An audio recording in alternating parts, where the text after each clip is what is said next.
Halo, apa kabar Anda semua?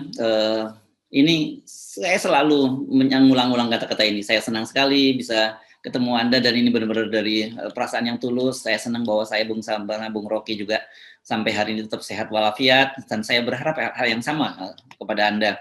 Dan tidak terasa ini kan dalam 2 hari lagi umat Islam akan menghadapi hari raya Idul Kurban, ya. Jadi mungkin sebagian dari kita tidak bisa merayakan seperti biasa. Kalau dulu Idul Kurban itu saya kira buat anak-anak juga kegembiraan melihat bagaimana kambing, sapi dikumpulkan dan kemudian dipotong, dibagi-bagi ke para tetangga. Bahkan banyak termasuk di kompleks saya itu tidak hanya kalangan umat Islam yang mendapat bagian dari korban itu. Umat-umat non Muslim juga mendapat kegembiraan. Ini sebenarnya hari kegembiraan, tapi kelihatannya pada tahun ini kita mesti menahan diri kegembiraan itu, tetapi tetap saja semangat berkorban untuk orang lain itu masih terus harus kita pupuk. Itu ya, Bung Rocky. Ya, ini 1 tahun pengorbanan yang membawa refleksi panjang.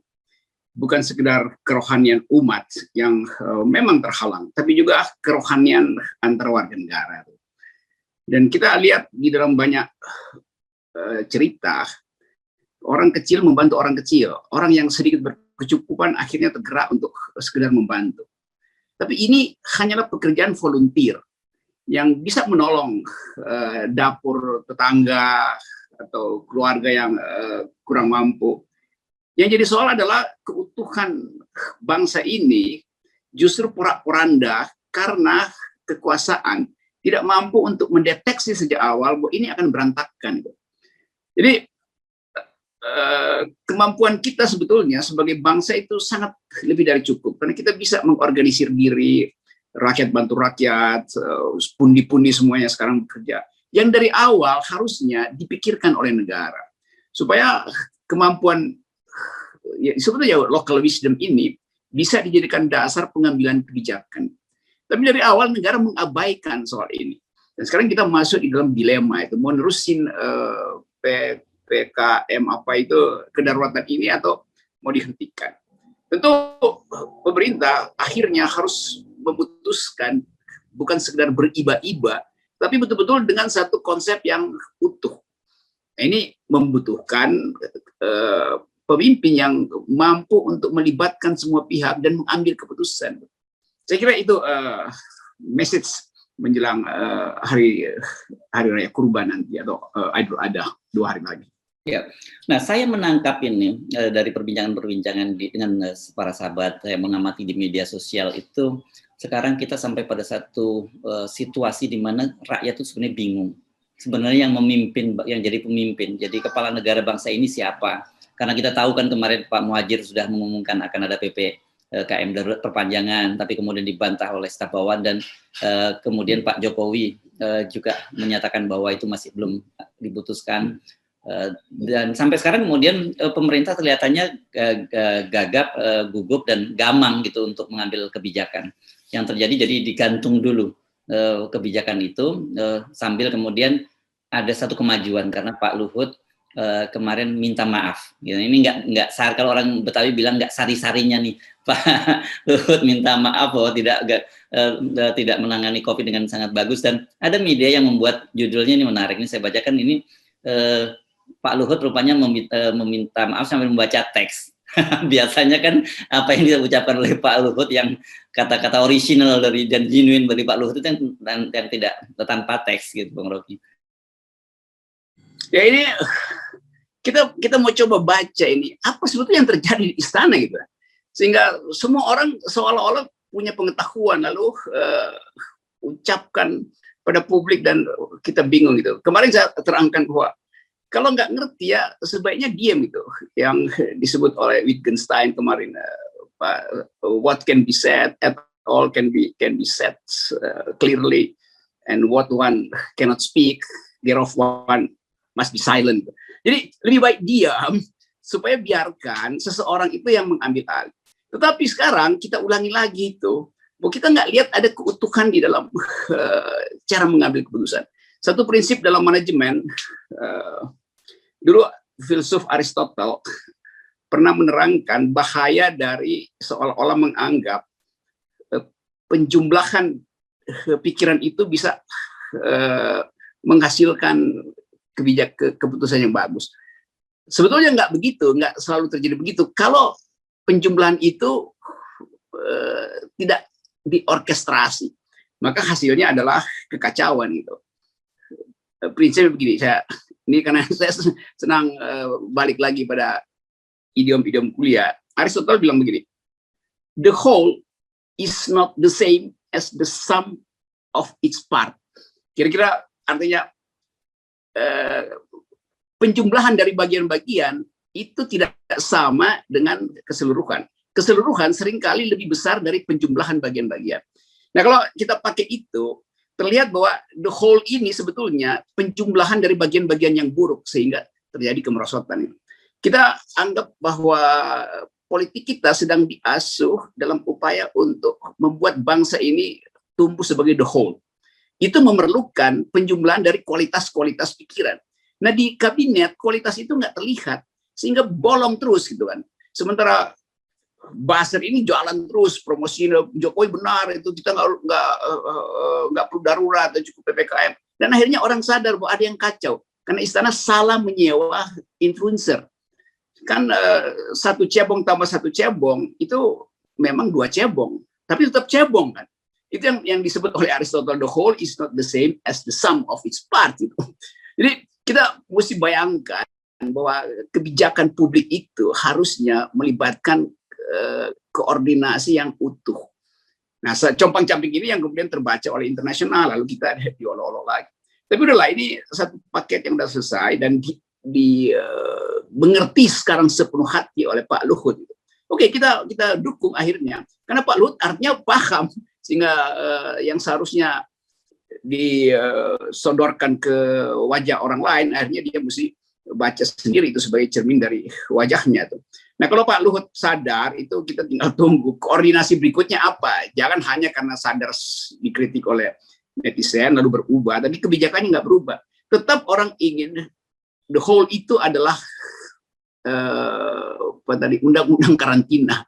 Keutuhan kebijakan itu basisnya adalah undang-undang karantina. Nah, penjumlahan dari kebijakan menteri harus menghasilkan undang-undang karantina, bukan sekedar basa-basi lagi. Dan Pak Jokowi harusnya berhenti buat mondar-mandir ke macam-macam tempat, harusnya fokus aja buat memimpin. Nah, ini kan sebenarnya para perumus undang-undang ini sudah memperhitungkan berbagai aspek ya, saya kira sosial dan ekonomi dan politiknya. Dan kan di situ disyaratkan kalau mau melakukan semacam lockdown atau katakan bahasa apapun, itu kan ada syarat-syaratnya. Itu disebutkan salah satunya adalah menjamin warga dan termasuk pakan ternaknya. Tetapi kan pemerintah coba menghindari itu dan buktinya itu yang terjadi. Bagaimana kemudian perlawanan di mana-mana terhadap para petugas keamanan, sementara petugas keamanan menghadapi dilema. Kenapa? Karena mereka itu bagaimana menjalankan perintah dari pimpinannya, kan begitu. Nah, sekarang saya berharap sama seperti Anda, mudah-mudahan ini bukan hanya kesadaran sesaat atau kebetulan saja disodorkan oleh orang-orang sekitarnya. Pak Jokowi minta agar para Satpol PP itu tidak ketika menertibkan aparat tidak melakukan menertibkan pedagang tidak melakukan kekerasan. Kemudian langsung juga disambut oleh oleh Mendagri, karena ini kan Satpol PP di bawah Mendagri untuk tidak melakukan hal-hal semacam itu. Jauh sebelumnya kan kita melihat bahkan sampai ada polisi yang kemudian harus bentrok dengan Pas Pampres pada waktu itu karena menjalankan tugas untuk melakukan penyekatan. Nah, dampak-dampak semacam ini kan sebenarnya sudah mengapa kemudian lahir undang-undang kekarantinaan itu sudah diantisipasi. Nah, tetapi ya itu tadi masalahnya pemerintah tidak mau menjalankan undang-undang itu. Jadi ini orang-orang pengambil kebijakan yang udah tahu problemnya dia kenali, tapi dia nggak mau ambil konsekuensi dengan menyelesaikan problem itu. Tuh. Jadi artinya seringkali di forum ini kita bahas bahwa ada faktor lain yang mengarahkan kebijakan ini, bukan saya kira Sri Mulyani dengan gampang bilang iya memang mesti lockdown, uangnya segini iya nanti kita hemat, tapi kita bisa hitung mana fokus yang lebih didahulukan itu. Nah, urgensi ini yang nggak ada pada presiden, karena presiden tetap nggak mau kalah pamer soal infrastruktur, kan cuma itu dari awal kita tahu problemnya cuma itu, dan akhirnya jadi penyelundupan hukum, mengubah istilah karantina menjadi kedaruratan itu sebetulnya penyelundupan hukum yang dilarang oleh undang-undang. Jadi kita akhirnya harus tunggu aja apa akibat dari press conference yang dilakukan oleh Pak Luhut nanti. Apakah nanti Presiden harusnya hari ini udah diputuskan tuh. Nggak perlu tunggu tanggal 20, jadi evaluasi aja kan bahwa ternyata kebijakan itu udah bermasalah banyak di daerah. Nggak perlu tunggu sampai tanggal 20 putuskan sekarang gitu. Dan memutuskan itu memang ya ada risiko politiknya. Kalau gagal ya diturunkan sebagai pemimpin kan. Tapi kecemasan itu kan nggak perlu ada pada seorang pemimpin kalau dia betul-betul paham bahwa rakyat ini adalah nomor satu. Atau apa namanya dulu istilahnya Bill Clinton, putting people first gitu. Itu buku kampanyenya Clinton, dahulukan rakyat. Selesai masalahnya. Dan orang akan justru bangga bahwa oke, kita mau berkorban karena pemerintah mau merawat rakyatnya. Nah ini nggak mungkin berlangsung waktu cepat karena ada faktor oligarki yang hitung-hitung, ntar kontrak gue bagaimana nasibnya. Nah pertimbangan di elite itu membuat kemarahan makin parah di masyarakat. Ya Satpol PP yang pasti bisa mengubah sikapnya. Tapi kalau nanti akhirnya emak-emak itu bilang, oke, memang kan kita dibatasi, bukan dilarang loh berdagang, dibatasi. Nah karena itu aturlah pembatasan, jangan kita yang dilarang berdagang, atur cara berdagangnya. Nah poin-poin beginian yang ada di bawah yang nggak dipahami oleh mereka yang ada di atas. Ya, nah ini saya baru aja dikirimin seorang sahabat yang menggambarkan situasi semacam ini, dan ini kebetulan dikutip dari pernyataan Anda juga ini, yang katanya situasi seperti ini mengingatkan saya pada apa yang dikatakan oleh Bung Rocky Gerung bahwa negara tanpa kepala dan kepala tanpa otak.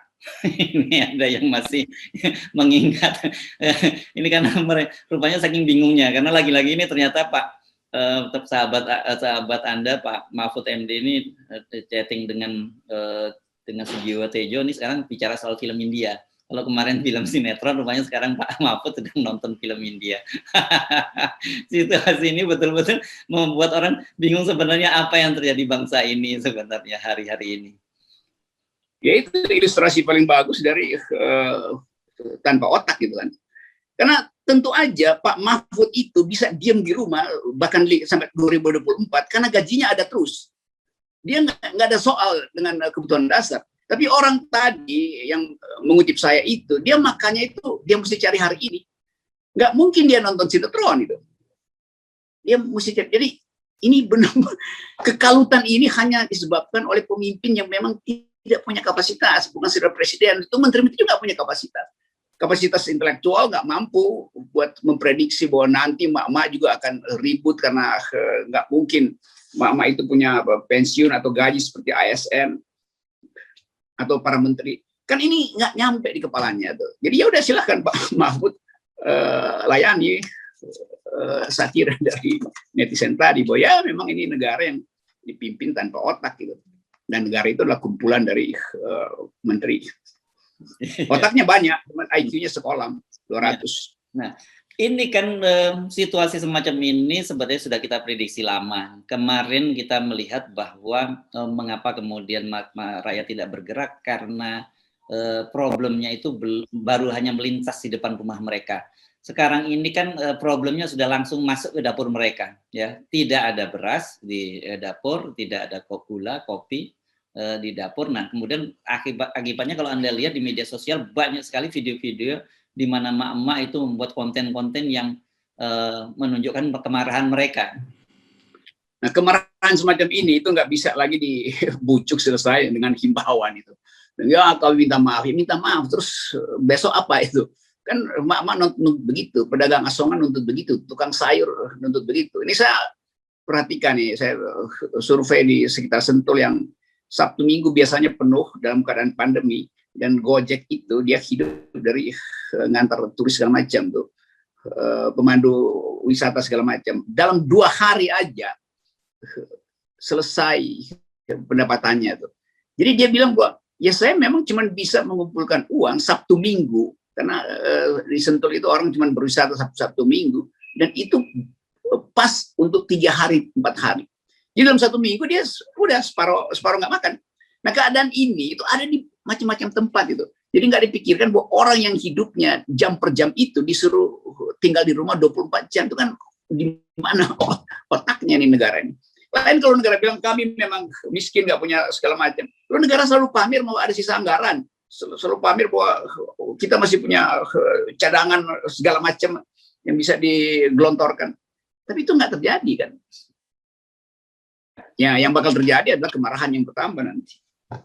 Ya, ini beberapa hari ke depan ini sangat krusial nih buat Indonesia ya, buat kita. Kita bisa merasakan ya atmosfernya semacam itu kan terasa ya sekarang ini, Bung Rocky, dan kita menangkap sekali kegamangan dari pemerintah dalam memutuskan langkah lanjut dari PPKM darurat.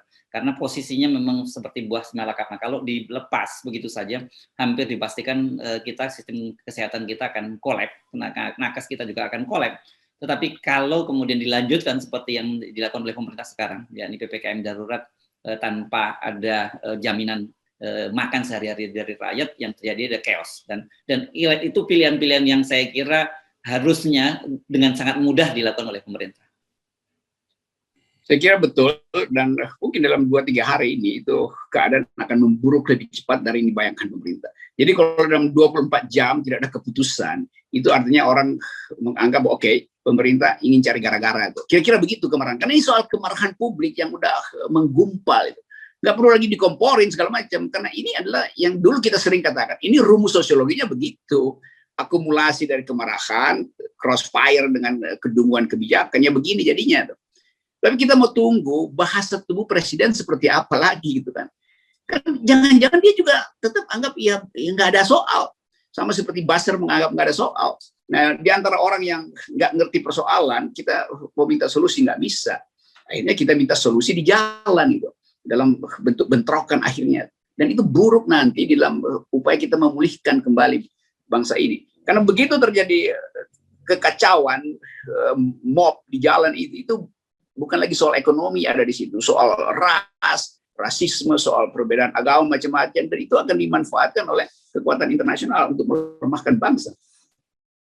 Oke, kita hanya bisa berdoa, Bung Rocky, dan situasi begini, mudah-mudahan bangsa ini, ya saya nyebutnya bangsa ini diselamatkan, tetap diselamatkan, karena bagaimanapun juga ini perahu Indonesia ini perahu besar, ini kapal penumpang raksasa ini.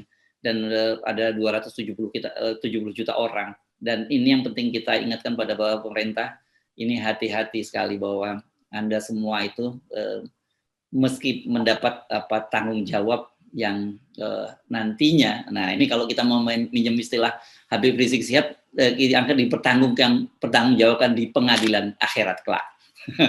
Hati-hati itu. Ya itu kita harus bukan begitu, karena bangsa ini lebih besar dari sekedar 13.000 pulau gitu. Bangsa ini ada harapan itu, dan harapan itu yang tadi saya ingatkan lagi tadi kata Aristoteles, the whole is not the same as the sum of its part. Bangsa ini jauh lebih besar dari sekedar kumpulan pulau. Bangsa ini adalah bangsa yang memimpikan keadilan, memimpikan kemakmuran, dan harapan itu yang harusnya ada di dalam benak kekuasaan hari ini. Semoga masih ada perubahan, dan ya kita selalu menganggap bisa juga kalau wisdom itu tiba-tiba timbul. Tapi kalau wisdomnya nggak timbul, ya udah kita lakukan langkah radikal kan untuk menyelamatkan bangsa tadi. Yes. Oke, tetap jaga protokol kesehatan, tetap semangat, dan jangan lupa sekali lagi, tolong perhatikan kiri kanan Anda, tetangga Anda, sahabat-sahabat, saudara-saudara Anda, dan bagi Anda yang punya kelebihan itu jangan lupa berbagi. Dan katanya sih rumusnya kalau para pemuka agama nyatakan kalau nunggu berbagi itu jangan nunggu kalian berlebih dulu. Dalam situasi yang terbatas dan kalian berbagi itulah di situ kualitas kegotong royongan kita, kualitas kesosialan kita itu justru teruji. Betul, dan itu memang intinya yang makna berkurban artinya memberi yang terbaik dari Anda sebetulnya kan, bukan bagian yang kurang sempurna itu. Karena dengan itu diuji keikhlasan dan kemampuan untuk merasakan penderitaan orang lain. Iya. Selamat mempersiapkan Idul Fitri. Idul Adha. Ya. Baik, makasih Bung Rocky. Oke, Assalamualaikum warahmatullahi wabarakatuh. Waalaikumsalam warahmatullahi wabarakatuh.